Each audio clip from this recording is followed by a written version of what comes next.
Hey, so photography is one of those hobbies that has seemingly endless ways to spend your money, and I'm not going to sit here and pretend that in this capitalist society that isn't a fun thing to do. But in this video, I want to go over some of the gear that's questionable at best, so that you can make the proper decisions and actually spend your money where it's going to be worth it. Let's get into it. Hey everyone, welcome back. My name is Sergio and I'm a commercial photographer here in Victoria, BC. I've been shooting a little over a decade now and I've definitely spent a lot of money on things that I shouldn't have spent money on.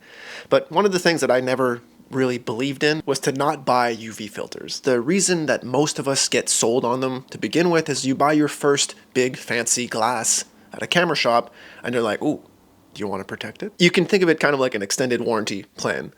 Sure, maybe it can give you some peace of mind, but actually it's probably just going to cost you money in the long run. If you're slapping on some third-party glass on top of your expertly manufactured, perfectly precise Canon L glass or whatever have you, you're not going to utilize that lens to its full potential. If you're going to use a UV filter as a lens cap and you spin it off before you use it, sure, fine, I guess. A lot of people swear by them because it's like, oh, it's a peace of mind. It's like having a case on my phone. But if you drop that lens and you break only the UV filter and you're lucky enough to not break the rest of the lens, cool. Maybe don't drop your lenses. There's so many ways that the UV filter is actually ruining your shot that the potential 0.01% that it falls in the very precise way that this UV filter protects that lens, like you can't live for that scenario. You have to live for the 99% of the time where you're actually just shooting photos and that UV filter is creating an effect, whether it's good or bad, it's creating an effect on your final shot. So save some money. Maybe buy a lens cap, maybe be a little bit more careful, but don't buy a UV filter.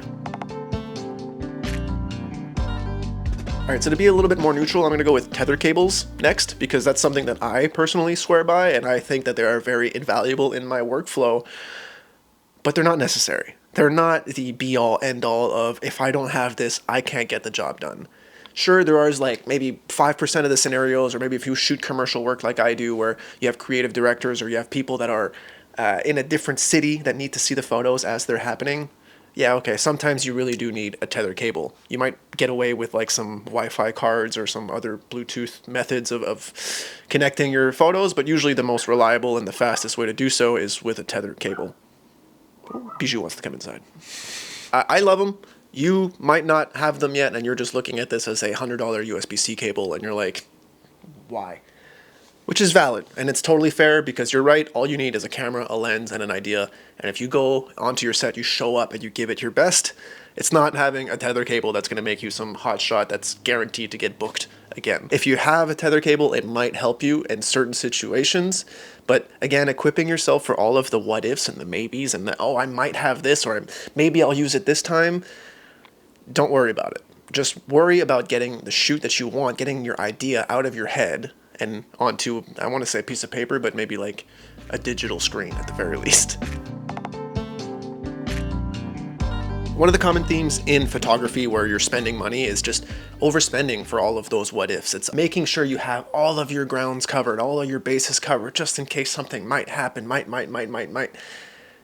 I still have props that I bought for a maybe shoot that I've been carrying around from 3 different provinces. Don't worry about having to buy all of the things for the maybes. If you have a shoot coming up and you need a very specific style of prop for that shoot, sure, go out and buy it, or maybe hire a prop stylist. You aren't a prop stylist, you are a photographer, you are someone who is worried about taking the photos. If you have to change a background, if you have to change some props, if you have to add some clothing for your model, worry about it when the shoot comes up. Don't try to get all of these things in your studio or in your house or in your closet or whatever, just holding up a piece of area just for the maybe off chance that you might one day use it.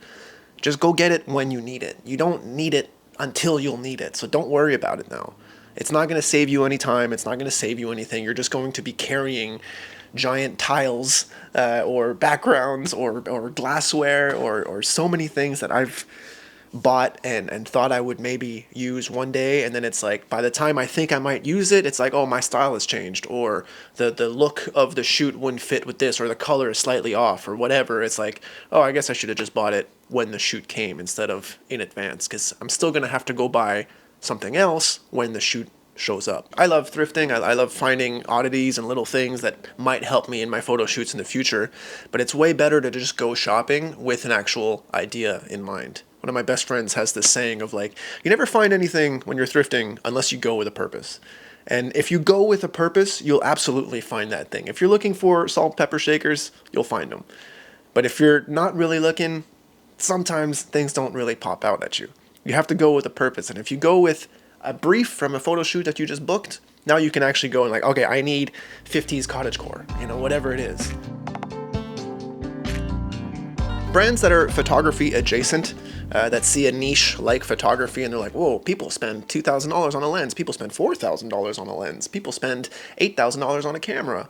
All of those little things, though, there's third-party companies that are maybe not Leica, they're maybe not Canon, they're not Nikon, but they might see all these consumers purchase in there and they're like, what if we make a $5 accessory and sell it for $100 because it's niche?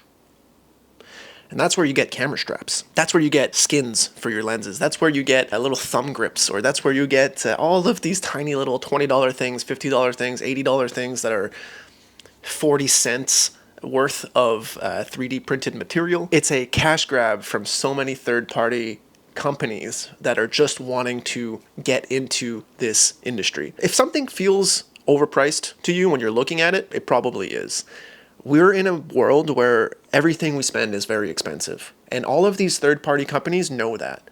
It's one thing if it's like Manfrotto charging for an expensive tripod because they have the legacy behind them and the technology of creating these things for many, many, many, many years. But when you see like some new GoFundMe or some new like Kickstarter on like this brand new problem solving tidbit, it's just a person in their room trying to make a buck. And that's fine, like that's cool, that's what makes the world go round. But like, don't fall for that stuff, you know what I mean? Like, don't worry about having to spend $97 on a Leica strap because it fits your X100 that you're trying to make look like a Leica or whatever, you know what I mean? Like, don't worry about that kind of stuff. Just worry about shooting, worry about the ideas, worry about the things that are actually free in photography, which is you thinking up of concepts and then bringing them to life.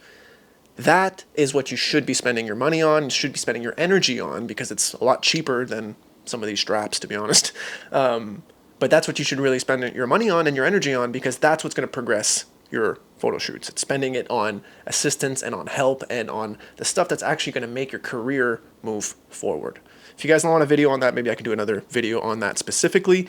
Let me know down in the comments, but that's kind of like the general mentality of like, stop worrying about these tiny little $50 gadgets when all you really need is a good idea. One of the tools that you're always going to use as a photographer with every single photo shoot that you do is going to be your laptop. Sure, you'll probably end up using your camera all the time as well, but without a good laptop, you won't be able to process and deliver and create the whole second half of your photography.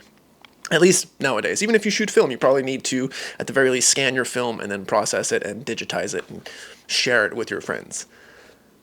A good laptop is very important, but a good laptop is relative. There are far more demanding applications for computers than photography and photo editing. Sure, it's not like Lightroom doesn't chew up your CPU, but so do 3D After Effects, so does like AI rendering, so does like medical imaging, so does like AutoCAD, and so does so many other tiny little things that aren't photography and way more demanding in today's processors and GPUs and things like that. So I think a lot of the things with computers nowadays is there's a big law of diminishing returns, like you can spend 80% of the money and get the same result as if you spent 100% of the money, let's just say.